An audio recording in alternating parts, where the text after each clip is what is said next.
The Silent Promise. The first time Daniel saw Claire, it was in a quiet library on a rainy afternoon. She sat by the window, her hair catching the soft light, completely lost in a novel.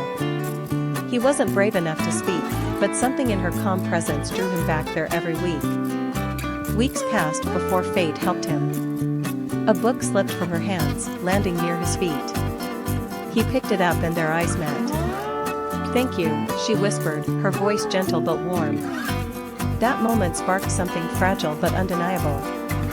Slowly, they began talking about books, music, dreams. Rainy afternoons turned into long walks, coffee dates, and stolen glances that carried more meaning than words could. One evening, under the golden glow of street lamps, Claire confessed, "I used to think love was like the stories I read, grand, dramatic. But with you, it feels simple. Safe." Daniel smiled, his heart racing. Maybe the simplest things are the most real. Their love wasn't loud.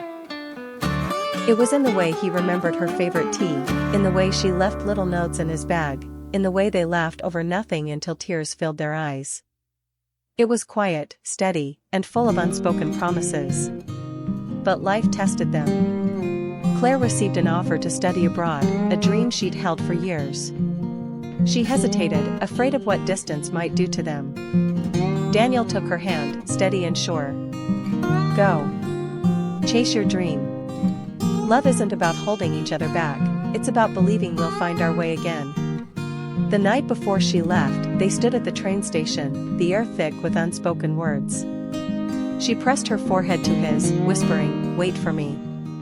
He kissed her softly, a silent promise lingering in the air. Always. Months turned into years.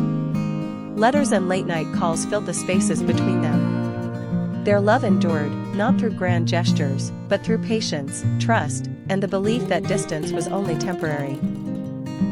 And when she finally returned, stepping off the train with the same soft smile, Daniel was there, waiting, just as he had promised.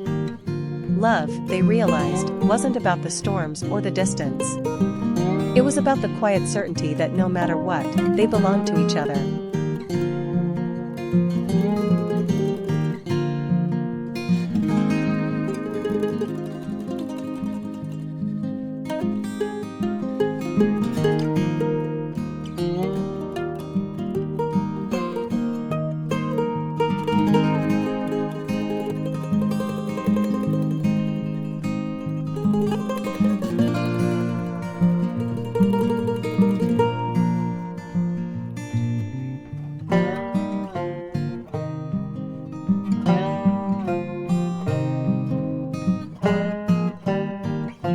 The bench by the river.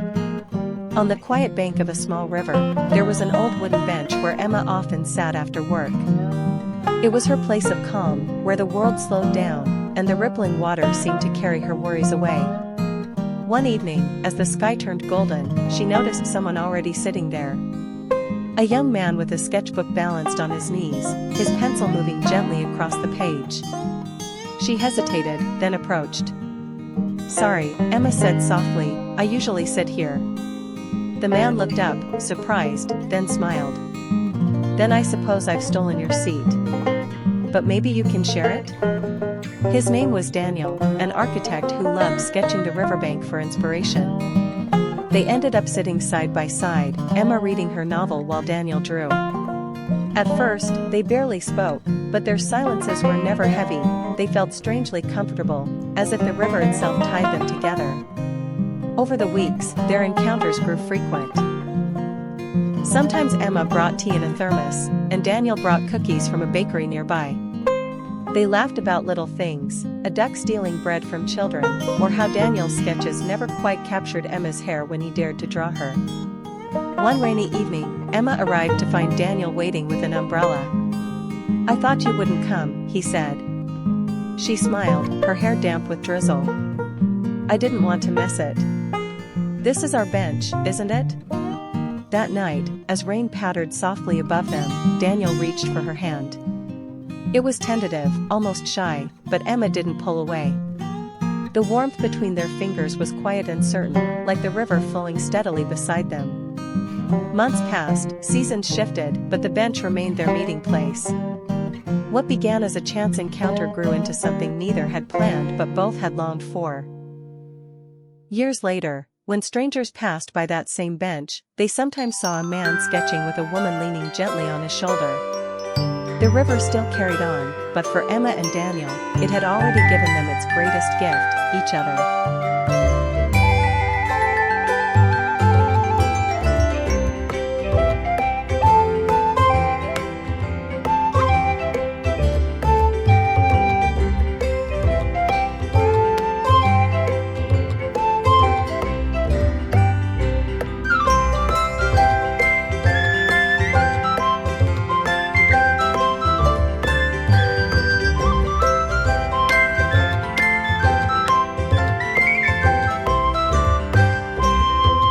The last train.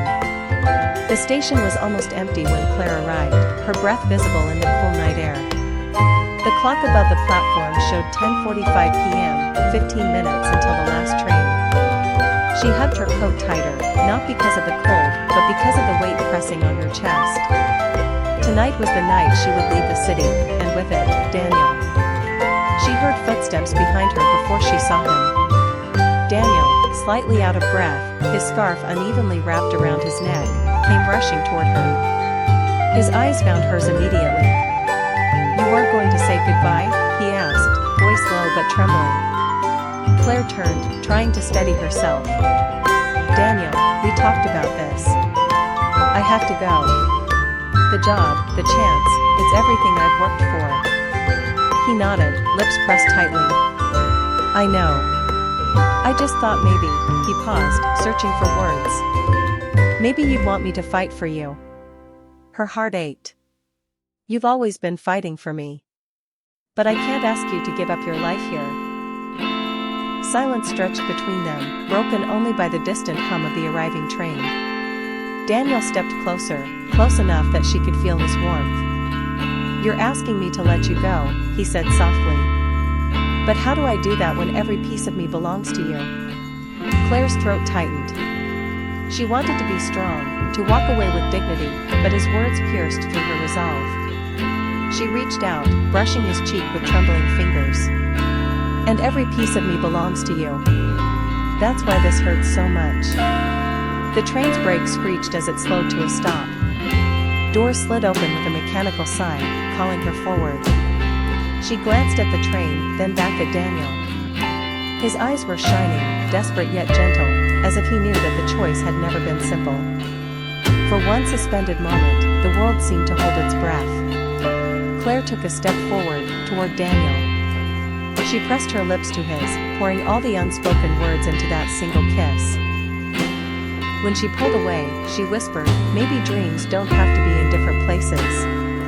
Maybe we can build new ones together." The doors closed behind them as the train left without her.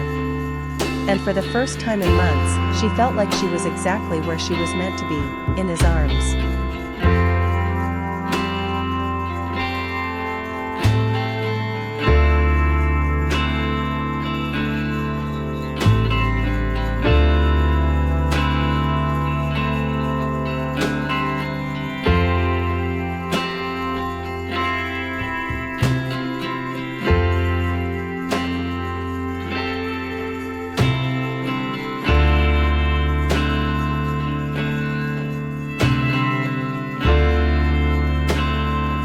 The last train home.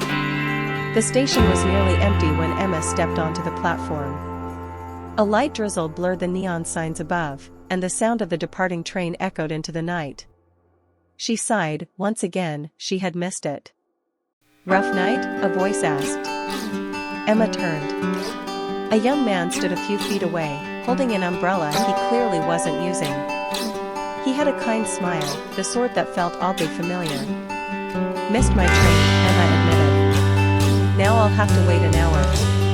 He glanced at the schedule board. "Looks like we're stuck together, then." He hesitated, then offered the umbrella. "Want some shelter from the rain while we wait?" She almost refused, but the warmth in his voice made her nod. They walked along the platform together, the umbrella barely wide enough for two. For a moment, there